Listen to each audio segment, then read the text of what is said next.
Joining us today, Professor Richard DiMarchi, the recipient of the 2024 Tu Youyou Award, whose pioneering work in peptide therapeutics has transformed our understanding and the treatment of metabolic diseases and disorders. Thank you so much for joining us today. It's my pleasure.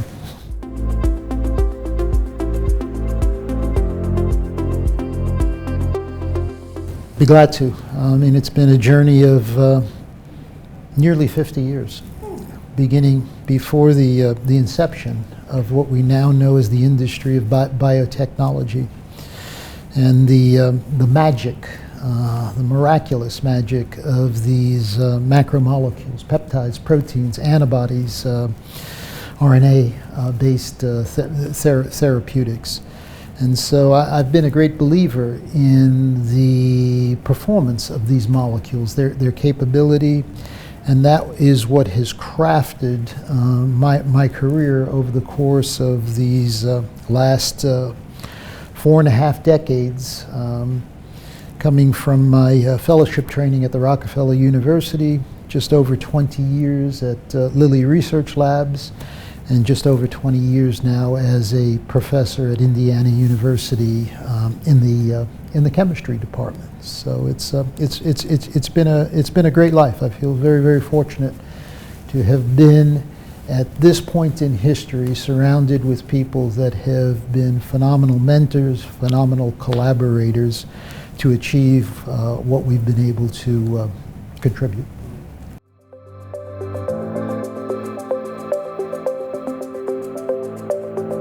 Well, it's the outcomes that define what a breakthrough is, and so all of this is an experiment in process. That's the beauty of what we do, right? Life is an experiment. You don't get a positive control and a negative control in 6 treatment groups. You just follow your vision as to where you think the signal is amongst an awful lot of noise. But there's reason for optimism. When you look at what we have achieved with these incretin-based therapeutics, first in diabetes and then later in treatment of obesity in the absence of those associated diseases, what we're seeing is a transition from the traditional thinking of a pharmaceutical industry focused on treatment of disease to how do we strengthen health? How do we actually propel and fortify later life healthy existence, as opposed to waiting to the problem and then trying to fix it after it emerged. And so even beyond the pharmaceutical interventions, I see far more interest in folks thinking about their diet, their lifestyles, exercise, to supplement or substitute for these miraculous peptide-based therapeutics.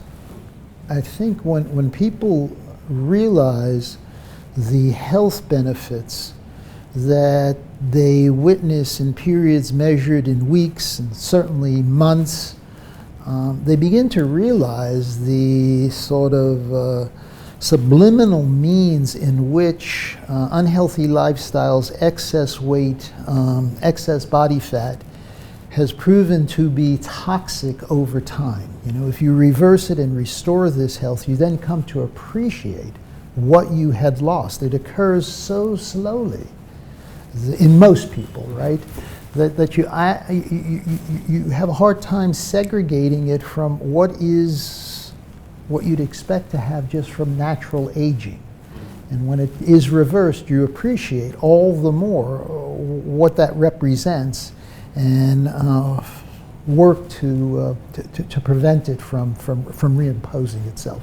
When I see the benefits we have provided to so many patients, not all, but to so many patients, you want to increase the accessibility, and you step back and you ask, why did it take us so long to get here? And some of it wasn't science. Some of it was just a mindset that this is not a disease, that this is not a disease that could be approved for therapy, right? A registered medication. And even some of the thinking that people would not be willing to take an injection. And I'm just a great believer that amongst the many elements that go into the design of a medication and envisioning what it is that people might desire in their therapeutics, that performance, which is efficacy, safety, just dominates. That if you are struck with a life-altering disease, I've often said you'll stand on your head and inject in your eye if it has that kind of performance. You know, once you have that performance, sure, more convenient means of delivering it and certainly cost-effective ways of delivering it become triply important. But first, establishing a benchmark that says we can do something that is life-altering and, in fact, was unexpected.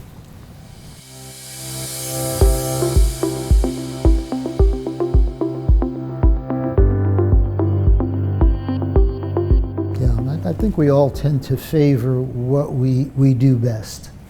And I don't have a breadth of talents, right? I don't speak foreign languages. I don't have an artistic ability.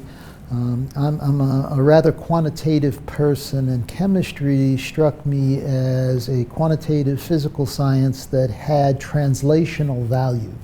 I could see how those academic interests I had in doing, what shall we call it, architecture at the molecular level, right? That's what you're doing. You're building these molecules. Would have an aesthetic appeal to me, but yet have a translational ability to reach societal impact.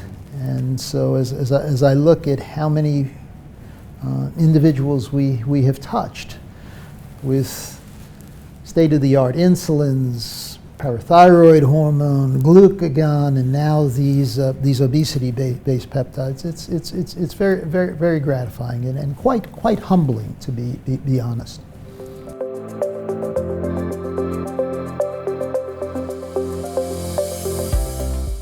Well, it's significant, and as I said, all of these awards and the attention that they bring are personally humbling, and leads you to ask, are you worthy of this? Because there are so many people who are deserving, and so many who go unrecognized. You know, Dr. Youyou's persistence, again, her commitment to the science, to treatment of disease, to the patients, is inspirational and quite frankly infectious in wanting to be able to make a similar contribution. The most precious commodity is time. And the older you get, the more you appreciate how quickly it passes. And so even at this point here in my 70s, 50 years into scientific training, I'm constantly reminding the folks that surround me, let's do it, but let's do it while we're young, right? You should be appropriately measured, impatient in trying to get to the end, particularly when it has such meaning, societal benefit. The patient's waiting.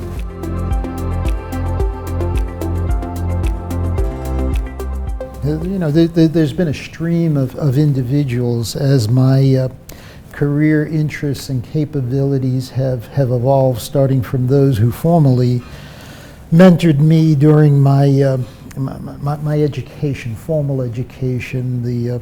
The fellow I did my PhD work was a notable protein chemist, Frank Gerd, and Bruce Merrifield, the legendary synthetic peptide chemist, the Nobel laureate at the Rockefeller University. But on the heels of that training, going to Lilly to learn how to make these proteins biosynthetically in microorganisms. Irv Johnson was a first mover in that regard. Gus Watanabe, the chief of medicine at Indiana University, and then later the CSO at Lilly, taught me medicine.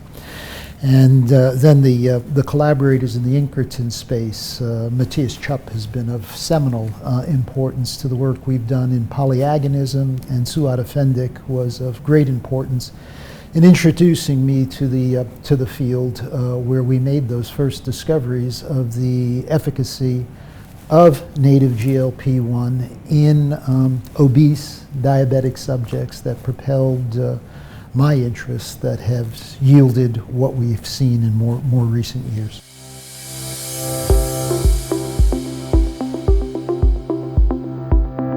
It's a great question, and I have many a student come and ask me how I knew I wanted to have a career in biotechnology.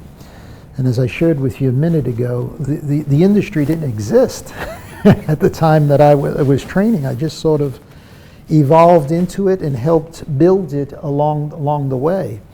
And so my recommendation to students is that they pick something that they genuinely enjoy, are excited about doing on a day-to-day basis, to sort of transcend what one might define as employment, that this is something they would do even if they did not require the employment, the financial, or whatever elements that take us to employment. Persistence is unbelievably important. Patience is important, right? Having that ability to manage your composure through the highs and the lows of scientific experimentation. You spend far more time in what I call the valley of death than you do on the summits, looking down and celebrating the few things you have noted we have been about. As far as academics, biotech, large pharmaceutical companies, there's no one right place to be or wrong place to be. I encourage my associates, focus on your employability, not on your employment. Employment will come, employment will go. But if you've invested, as you have, in becoming a world-class scientist, don't compromise that or jeopardize it by employment that minimizes the state of the art and your ability to grow. Surround yourselves with outstanding intellects, people who have the highest ideal but impeccable integrity as to what they are doing, why they're doing it, how they're doing it, no coloring, no shading, no overt lies, because this is we're dealing with people's health, right? And this is a highly regulated business, so there's absolutely no room for anyone whose compass doesn't point due north.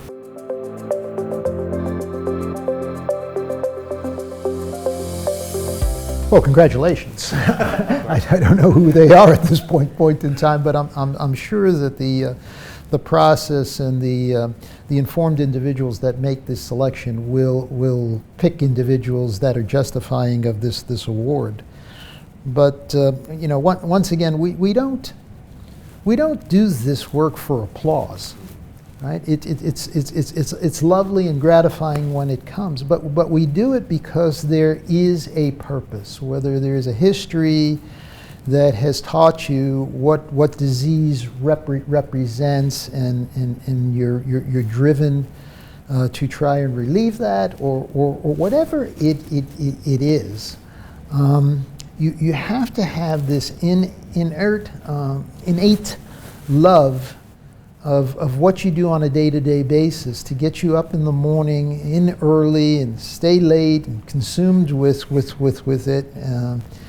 And so I expect these next awardees and the ones who come after that will be most deserving. It is a century of biology. That doesn't mean it isn't chemistry. It doesn't mean that it isn't physics. It's all of the above. But the transition from where we were at the start of this century in biology as a quantitative science to where I expect we will be at the end of this century is going to be life altering, right? because of what it means for healthy living, for even longevity, okay? That will have consequences to society bigger than just medicine. And we just need to be prepared to manage that. Thank you so much, Professor, and thank you for sharing your time and your insights with us. And of course, once again, congratulations on receiving the 2024 Tu Youyou Award. Thank you. It's really, really very kind of you to recognize the work of my colleagues, and I'm very appreciative of the NDPI organization and what they represent.